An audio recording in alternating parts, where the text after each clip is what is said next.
I'm Dana Gentry, your Communications Director at SEIU. Today we're talking with Marilyn Kirkpatrick. She's the Clark County Commissioner in District B, a seat she was appointed to, and now she's running for the first time in that district. Thanks so much for joining us, Commissioner. Thanks, Dana, for having me. You are a former state lawmaker. The last session was a brutal one for unions. Put on your former state lawmaker hat, what do you foresee for the 2017 legislature? Well, it's important that the minority become the majority again. So that is first and foremost, that the Assembly and the Senate become the majority so that we can fight for working families. And I say we because as a constituent of an Assembly person, I hope that we can go back and, undo some of the things that were done last time. We need to really focus on the collective bargaining changes that had to be made. We need to finish the patient staffing, which we've been working on forever. So I see that there's going to be some real policy changes that the legislature needs to focus on.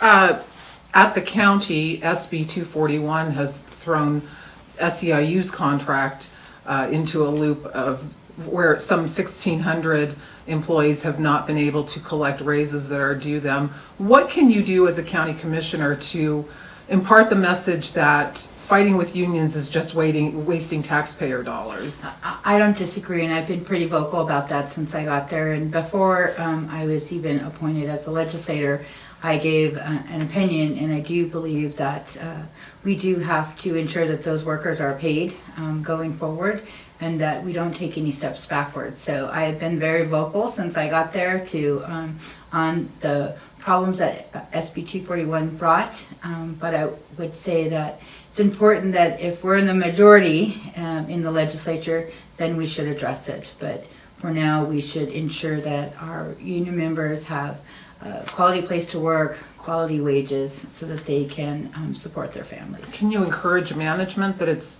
not a good way to spend public money?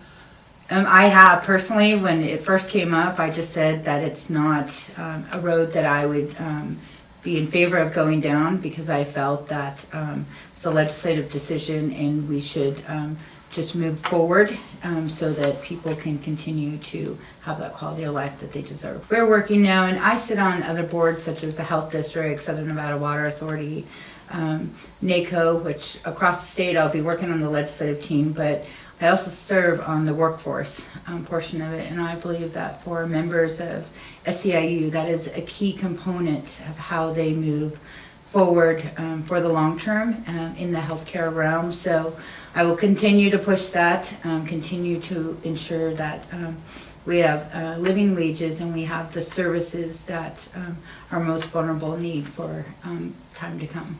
One more question. There's been a lot of talk about public dollars going into a private stadium. How do you feel about that?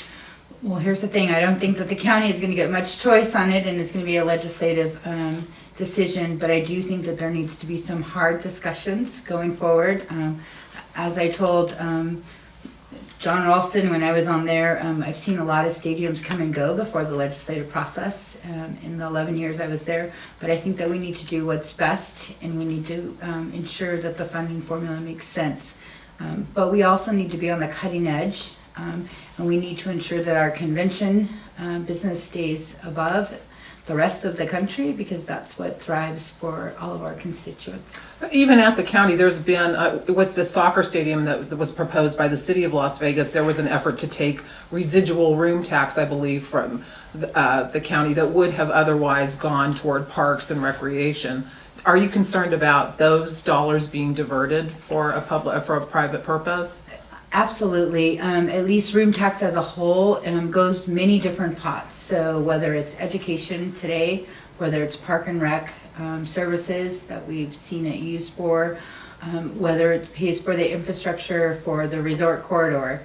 So we need to be sure that when we look at room tax that we don't take existing dollars, and maybe if there's new dollars, let's look at that and see what it really generates. All right, Commissioner, thanks for joining us. Thank you.